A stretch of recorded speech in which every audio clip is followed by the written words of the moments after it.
So today we have to discuss a new topic, that is the what is email marketing.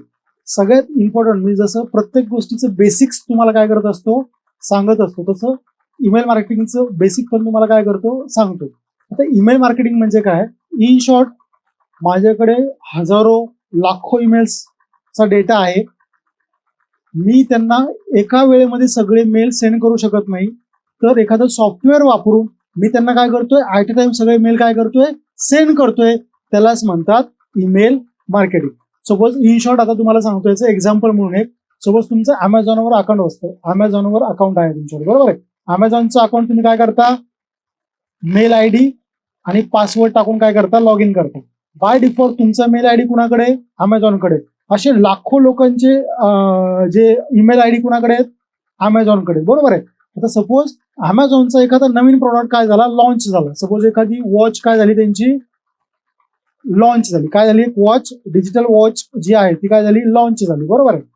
So तुम्हाला आता जर तुमचा जो general mail I D आहे, suppose जो काय जनरल मेल आय डी असतो कुणाचा, सपोज डिजिटल shiva@gmail.com, बरोबर आहे का. जो जीमेलचा मेल आय डी असतो, तुम्ही at a time at a दिवशी एका दिवसाला हार्डली 50 ते 100 मेल काय करू शकता, त्या मेल आय डी वरनं सेंड करू शकता. नंतर नाहीतर काय होतं, मग तुमचा मेल आय डी ब्लॉक होऊन जातो, बरोबर आहे का.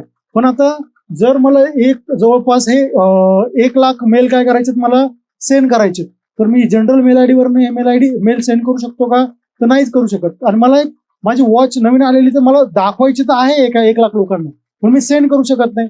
त्याच्यासाठी जे सॉफ्टवेअर्स वापरतात, ईमेल मार्केटिंगचे जे सॉफ्टवेअर्स वापरतात, ते सॉफ्टवेअर्स वापरून at a time 1 lakh mail काय करतात, सेंड करतात.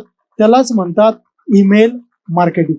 इन शॉर्ट मी तुम्हाला काय सांगितलं की सपोज माझ्याकडे खूप साऱ्या मेलचा काय, माझ्याकडे मी एखादा प्रोडक्ट काय केलाय, प्रोडक्ट किंवा सर्व्हिस मला एखाद्याला द्यायची, माझ्याकडे ईमेलचा काय खूप सारा डेटा आहे, बरोबर आहे का. म्हणजे ॲट अ टाइम त्या डेटाला मला काय करायचे, सगळे मेल काय करायचे, सेंड करायचे. जेणेकरून सपोज मी माझ्याकडे डेटा आहे, सपोज 1 लाख लोकांचा काय मेलचा डेटा आहे. मी 1 लाख लोकांना सपोज मला एक वॉच विकायची आहे, मी 1 लाख लोकांना काय केले, मेल केले. तर 1 लाख लोकांपैकी कमीत कमी 1000 लोक तरी काय करतील, तिला परचेस करतील.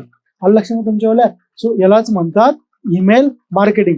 इन शॉर्ट काय की सिंपल साधा, आता प्रत्येक गोष्ट जी करतो आपण कशासाठी करतो रे, मी तुम्हाला स्टार्टिंगला सांगताना सांगितलं, हे गणित कधीच विसरायचं नाही. प्रोडक्ट, सर्व्हिस आणि कस्टमर. मी ईमेल मार्केटिंग करतोय कुणापर्यंत जाण्यासाठी, कस्टमर पर्यंत जाण्यासाठी. मी मेटा ऍड्स करतोय कुणाकडे जाण्यासाठी, कस्टमरकडे जाण्यासाठी. मी वेबसाईट डेव्हलप करतोय कुणासाठी, कस्टमर पर्यंत पोहोचण्यासाठी. आलं लक्षामध्ये. हे गणित जर तुम्हाला कळालेलं नसेल तर अजूनही पाठीमागचे लेक्चर्स काय करा, तुम्ही रिव्हिजन करा, त्यावेळेस तुम्हाला काय होईल ते कळेल. आलं लक्षामध्ये.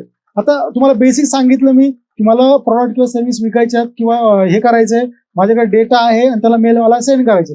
आता मेल काय करायला लागतं आपल्याला, मग त्याच्यातले काही सॉफ्टवेअर्स आहेत किंवा काही टूल्स आहेत, ते टूल्स काय करायला लागतात, मला विकत घ्यायला लागतात.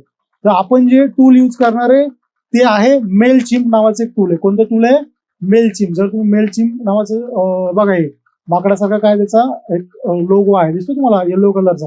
आपण हे टूल काय करणार आहोत, ईमेल मार्केटिंगसाठी वापरणार आहोत. आता इथून पुढे जे काही टूल्स वापरणार आहे त्याची सगळी प्रोसेस काय राहणार आहे, सेम.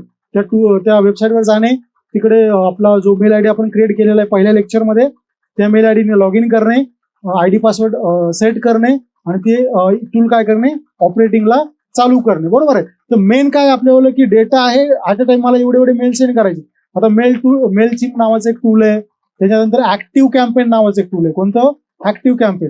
आता जर सपोज तुम्हाला मेलचिम्प जर वापरता आलं तर काही कंपन्या काय करतात, मेलचिम्प वापरतात, काही कंपन्या जो मेल वापरतात, काही कंपन्या ऍक्टिव्ह कॅम्पेन नावाचं टूल वापरतात मार्केटिंगसाठी.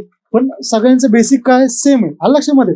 आता मला सांगा, जर तुम्हाला ईमेल मार्केटिंग करायचंय तर बरोबर आहे, तुम्हाला काय काय लिहायला लागेल रे, सिंपल साधी गोष्ट. आता ज्यावेळेस आपण एखादा काय करतो, आपण मेल एखाद्याला सेंड करतो, बरोबर आहे. एखाद्याला ज्यावेळेस आपण मेल सेंड करतो तर आपल्याला ऑप्शन येतो टू, म्हणजे मेल कुणाला सेंड करायचं आहे, बरोबर आहे. टू म्हणजे काय की आपल्याकडे आहे सगळा डेटा आहे, किती 1000 लोकांचा सपोज डेटा आहे, बरोबर आहे. ईमेल आयडी त्यांचे सगळे आहेत, एक एक्सेल शीट आहे. एक्सेल शीट आपल्याला काय करायला लागते, तिकडे अपलोड करायला लागते.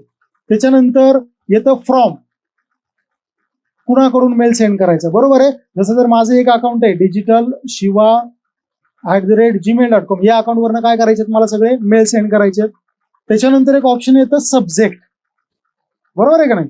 सब्जेक्ट की मेल कोणता आहे. सपोज माझी न्यू वॉच काय झालेली आहे, इंट्रोड्यूस झालेली आहे, तर मग मी काय ते लिहिल तिकडे new watch just @1250 what ever जे काय असेल प्राइस. तो सब्जेक्ट कसा असला पाहिजे तुमच्यावाला की कस्टमरने तो मेल काय केला पाहिजे, सब्जेक्ट वाचून तो ओपन केला पाहिजे, नाही तर मग तो मेल काय जातो स्पॅम मध्ये जातो. लक्षात तुमच्यावाला.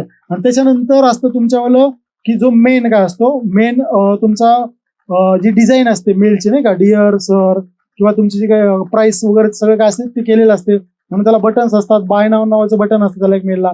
डिरेक्टली कुठे घेऊन जातं आपल्याला, अमेझॉनच्या वेबसाईटवर घेऊन जातं.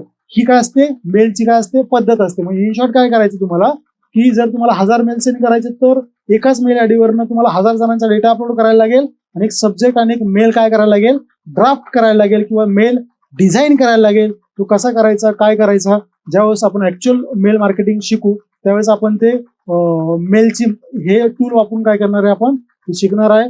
I hope you all understand what is email marketing.